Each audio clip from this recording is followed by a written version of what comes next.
السلام علیکم جی. آج ایک ذبیح اللہ مجاہد صاحب جو ہیں، جو ترجمان ہیں افغان حکومت کے، ان کی تصویر لگا کے ایک افغانی نے ٹویٹ کیا ہے کہ جناب پاکستان کو ایک عقل مند لیڈر کی ضرورت ہے.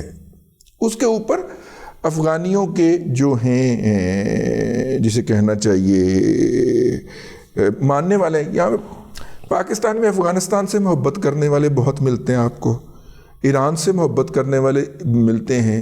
ایران سے محبت کرنے والے تو ایرانیوں سے زیادہ ایران سے محبت کرتے ہیں، اور سعودیہ سے محبت کرنے والے آپ کو بہت ملیں گے. سعودیہ سے محبت ہونی چاہیے کہ وہاں پہ حجاز مقدس واقع ہے، لیکن جو بد کردار قسم کے سعودی حکمران اوور دا ایئرز وہاں پہ مسلط ہیں، یہ تو امیر مکہ کی گندی اولاد ہے نا، جس نے وہ جو تھی اپنی عثمانی سلطنت کو، خلافت عثمانی کے خلاف سب سے پہلے بغاوت کی تھی. یہ تو اس کی گندی اولاد ہے نا. تو ٹھیک ہے، ہم ان کو برداشت کرتے ہیں. ہمارے مولانا محمد علی جوہر صاحب جب حج کے موقع پہ جاتے تھے تو یہ بھاگ جایا کرتا تھا، وہاں کے اس وقت جو تھا مکہ چھوڑ کے بھاگ جاتا تھا یہ، ٹھیک ہے نا. تو یہ تو اس کی آل اولاد ہیں، اور اس کا جو کردار تھا گھناؤنا قسم کا، امت مسلمہ کے اتحاد کو پارا پارا کرنے کا، یا جو وہ ایک سینٹر تھا اور خلافت تھی اس کو پارا پارا کرنے کا، وہ شرمناک کردار تاریخ کا حصہ ہے. جس دن موقع لگا تو ہم مولانا محمد علی جوہر کی وہ جو انہوں نے پیچھا کیا اس کے اوپر بھی بات کریں گے، لیکن آج ذرا اس کے اوپر جو ہے وہ بات ہو جائے. یہ جو اس وقت جو ہے وہ خامنہئی صاحب نے دوبارہ کہہ دیا کہ آپ نے تو ہم سے پوچھ کے ہی نہیں کیا، فلسطینیوں کو آپ نے تو ہم سے پوچھ کے ہی نہیں کیا. تو مطلب کہ دوبارہ انہوں نے کلیئر کیا کہ ہم آپ کے ساتھ نہیں ہیں. اب یہاں پہ بیٹھے ہوئے ایران کے ہمدردین جو ہیں وہ دن رات بتا رہے ہیں کہ کس طرح ایران نے جناب فلسطینیوں کو سر پہ اٹھایا ہوا ہے اور کس طرح ان کی مدد کر رہا ہے، اور یہ جو میزائل ہیں نا یہ ایران نے دیے ہیں. یہ اس طرح کا پروپیگنڈا ہو رہا ہے. کخ بھی نہیں لیا انہوں نے دنیا سے، نہ وہ اپنی جنگ خود لڑ رہے ہیں. ہم صرف ان کے لیے آنسو بہا رہے ہیں، ہمارے دل میں ان کے لیے ہمدردیاں، کر ہم بھی کچھ نہیں سکتے. تو خیر، گوئنگ فارورڈ افغانستان کے ایک آئی ڈی سے یہ شیئر ہو گیا. اچھا، افغانستان کی آئی ڈی سے یہ شیئر ہوا. اب چونکہ ہم نے خود ہی اس طرح کی باتیں اپنے ولاگز میں بتائی ہوئی ہیں، تو انہوں نے بھی ہم سے کچھ سیکھا ہوگا کسی زمانے کے اندر. تو زیادہ تر سیدہ سم تھنگ، ٹھیک ہے نا، فاطمہ، سیدہ سم تھنگ، یہ سیدہ عائشہ نہیں، سیدہ فاطمہ، اس طرح کی آئی ڈیز بنائی ہوئی ہیں انہوں نے ٹویٹر کے اوپر. تو یہ طالبان کے صدقے واری جا رہی ہوتی ہیں. ٹھیک، پھر یاد آیا تو آپ ہی دسیا سی. تو وہ جو ہیں انہوں نے فوری طور پہ جناب اس کے اوپر صدقے واری جانا شروع کر دیا. ہم نے صرف ایک فکرہ کہا، میں نے کہا ہمیں تو ایک عقل مند لیڈر کی ضرورت ہے نا. آپ کو بہت سارے عقل مند لیڈروں کی ضرورت ہے. اس کے اوپر تو پھر آگ لگ گئی. یہ it was just like a namda on their tell.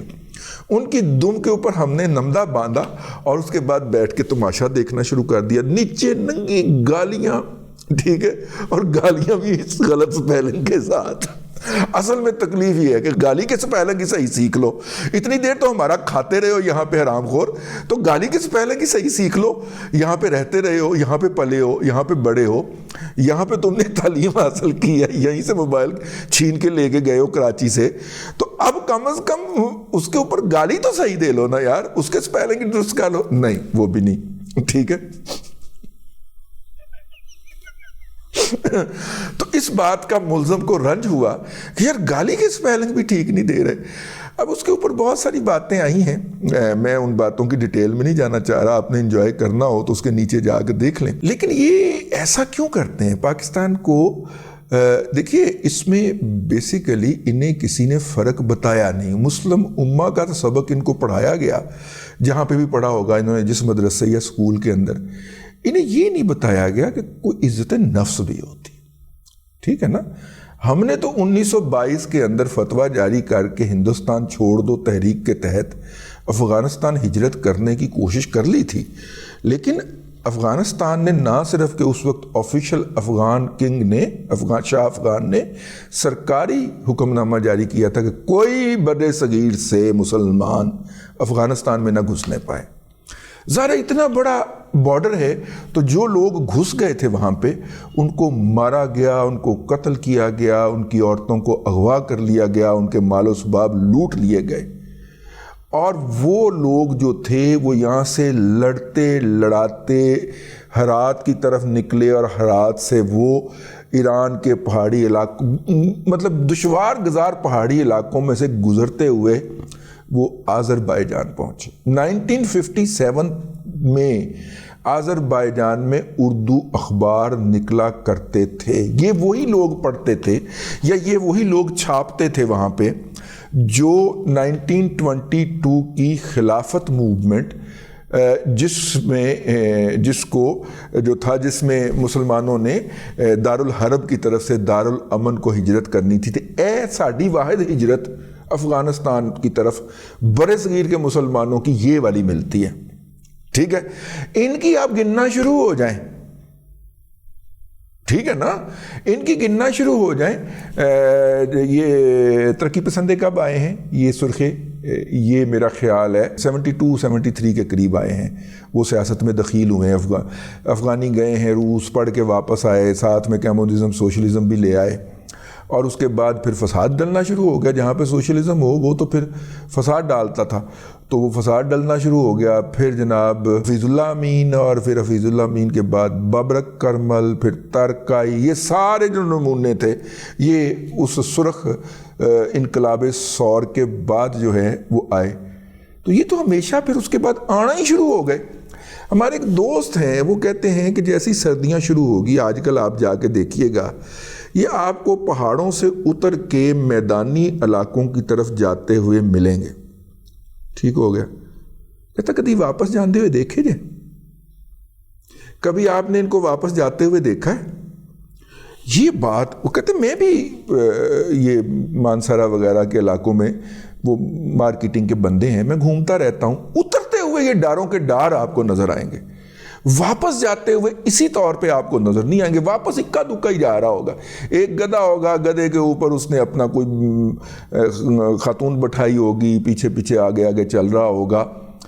آتی دفعہ یہ 50, 100, 150 کی ٹولیوں میں ہوتے ہیں, جاتی دفعہ 4, 5, 7, 8 کی شکل میں جا رہے ہوتے ہیں. باقی کہاں رہ جاتے ہیں؟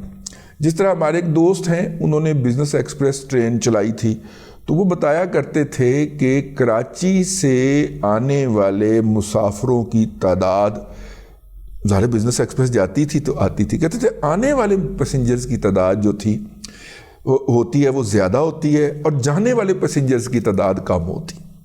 اور یہ سائنس ان کو سمجھ نہیں آئی کہ یہ کیا وجہ ہے. تو یہ سائنس ہمیں بھی سمجھ نہیں آئی کہ یہ پہاڑوں سے اترتے ہیں جب افغانی, تو اس وقت تو بہت بڑے بڑے غول کی شکل میں ہوتی. آپ کو سمجھ آ جائے تو ہمیں ضرور بتائیے گا. واپسی پہ بڑے تھن ہوتے ہیں, لیکن اینی ہاؤ یہ ایشو نہیں ہے. ایشو یہ ہے کہ اس وقت جو ہے روزانہ, دیکھیے بات یہ ہے کہ جس نے آپ کو امت مسلمہ کا سبق پڑھایا ہے اس سے کم از کم آپ تھوڑی سی عزت نفس کا سبق بھی سیکھ لیتے. دیکھیے میں آپ کا بھائی ہوں, آپ میرے بھائی ہیں, آپ کی ایک اپنی پوزیشن ہے, میری ایک اپنی پوزیشن ہے. میں آپ کا بھائی تب تک ہوں جب میری پوزیشن بھی باعزت رہے گی اور میں آپ کے لیے مفید رہوں گا. اگر آپ نے مجھے ذلیل کر کے بھائی بنانا ہے تو میں آپ کے لیے مفید نہیں ہوں. سادہ سی بات ہے.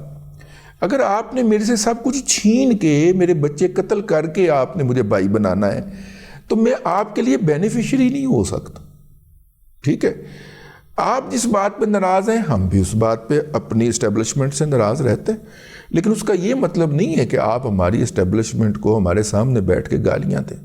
ان کو گالیاں دینے کا حق ہمارا ہے اور ہم اس کی قیمت بھی ادا کرتے ہیں, لیکن آپ کو یہ حق نہیں دیا جا سکتا. تو جن ذہنی معذوروں نے آپ کے حمایت میں آ کے وہاں پہ لکھنا شروع کیے ہیں, میں ان کے بارے میں کوئی بات نہیں کہہ رہا, لیکن یہ ہے کہ آپ کا تمام تر غصہ اپنی جگہ کے اوپر. ہم نے آپ کے غصے کی قیمت ادا کی ہے. جن لوگوں نے آپ کے بچے یا بزرگ پکڑ کے بیچے وہ اس وقت امریکہ اور یورپ کے اندر عیاشی کی زندگی بسر کر رہے ہیں, اور آپ ان کے بچوں کے قاتل ہو، آپ ان کی بیٹیوں کے قاتل ہو جنہوں نے اس ضرورت کے وقت کوئی ان پہ اوپر فرض نہیں تھا، انہوں نے آپ کی مدد کی، آپ کو پناہ دی، اور جن لوگوں کو نے آپ کو پناہ دی آپ نے انہی کے اوپر ہی مصیبت نازل کی۔ یہ احسان فراموشی کی بدترین مثال صرف یہودیوں کے ہاں ملتی ہے۔ ویسے بھی آپ کو فخر ہے کہ آپ یہودی النسل ہیں، تو یہ یہودیوں کے ہاں ملتی ہے کہ ان کو 1926 کے اندر فلسطین میں پناہ دی، اور آج کل وہ کیا کر رہے ہیں؟ بعین ہی یہی، ٹھیک ہے۔ ہم نے بھائی آپ کے ساتھ، پاکستان کی عوام نے، برصغیر کی عوام نے آپ کے ساتھ ہمدردی فرمائی، ٹھیک ہے نا، آرگومنٹ بلڈ اپ کرتے ہیں نا۔ آپ کے ساتھ جو زیادتی ہوئی وہ اسٹیبلشمنٹ نے کی۔ اسٹیبلشمنٹ کیا ہے؟ برطانوی راج کی باقیات، ہم اس کے خلاف بھی سٹرگل کر رہے ہیں۔ انہوں نے آپ کے ساتھ زیادتی کی تو آپ ان کو ٹکرتے نا۔ وہ جن لوگوں نے آپ کے بچے اور بچیاں بیچی امریکیوں کو، وہ تو جا کے یاشی کی زندگی کر رہے ہیں، اور ہم جنہوں نے آپ کی مدد فرمائی، ہمارے بچوں بچیوں کے اوپر آپ پل پڑے، ان کے ڈالر چھین کے آپ سمگل کر رہے ہیں، ان کے لیے جوئے کے چینل چلا رہے ہیں پاکستان کے اندر، ان کے لیے اور بھی آپ نے سرگرمیاں کی ہوئی ہیں۔ تو آپ کو عقل مند کون کہے گا؟ عقل مند کی کس کو ضرورت ہے؟ عقل مند کی، اور کافی سارے عقل مندوں کی آپ کو ضرورت ہے، جو 21ویں صدی میں بھی آپ کے وہ جو بڈھے اذکار رفتہ بدبودار جاہل اور جسے کہنا چاہیے دائرہ اسلام کے اندر نہیں وہ ہو سکتے، جو آج بھی یہ یقین کرتے ہیں کہ خواتین کا تعلیمی اداروں میں جانا دراصل ان کا کعبہ خانے میں جانے کا مترادف ہے۔ میں یہ سخت سٹیٹمنٹ دے رہا ہوں، بٹ دے بلیو، وہ بڈھے جو ہیں جو اس وقت کابل کے اوپر قابض ہیں، وہ یہ سمجھتے ہیں کہ خاتون کو اس جگہ پہ بھیج دیں، جو میں دوبارہ دہرانا نہیں چاہ رہا وہ لفظ، تو وہ اس برابر ہے کہ اس کو تعلیمی ادارے کے اندر بھیجا جائے۔ یہ جاہل لوگ جو ہیں انہوں نے پڑھا ہی نہیں ہے اسلام، یہ افغانستان میں بیٹھے اپنا اسلام گھڑ رہے ہیں۔ تو اگر، اور پھر مزے کی بات یہ ہے کہ جب تک ان کی سٹرگل جاری رہی ہے نا امریکن کے خلاف، تو آ کے بڑے میٹھے بن کے آپ کی بیٹھک میں بیٹھ کے چائے پیتے ہوئے، نہیں اس دفعہ خواتین کے حوالے سے تو ہم نے پالیسی طے کر لی ہوئی ہے، خواتین کی تعلیم ہوگی، ان کو آزادی ہوگی، یہ ہوگی وہ ہوگی۔ یہ اتنے منافق اور جھوٹے ہیں، ٹھیک ہے، یہ آگے گارنٹیاں کر کے گئے ہوئے ہیں، اور جیسے ہی وہاں پہ حکومت آئی، وہ سارا بدبودار پختون ازم جو ہے، وہ گھٹیا قسم کا جو افغانستان میں محدود ہو گیا ہوا ہے، وہ انہوں نے اٹھایا اور وہاں پہ تھوپ دیا اسلام کے نام کے اوپر۔ گالی اسلام کو پڑ رہی ہے، آپ کو اور مجھے پڑ رہی ہے، ان جاہل کٹ ملاؤں کے باعث۔ میں نے کہا تھوڑا سا ان کی خبر لیتے رہنا چاہیے، ان کی طبیعت صاف کرتے رہنا چاہیے۔ اگر ان کو نریٹو ہم نے بنا کے دیا تھا تو ان کا کاؤنٹر نریٹو بھی تو ہم ہی بنا کے دیں گے آپ کو۔ اب تک کے لیے اتنا ہی، اگلے ولاگ کے اندر پھر حاضری ہوگی۔ اللہ تبارک و تعالیٰ آپ کو آسانیاں عطا کرے اور آسانیاں خلق خدا میں تقسیم کرنے کی توفیق عطا کرے۔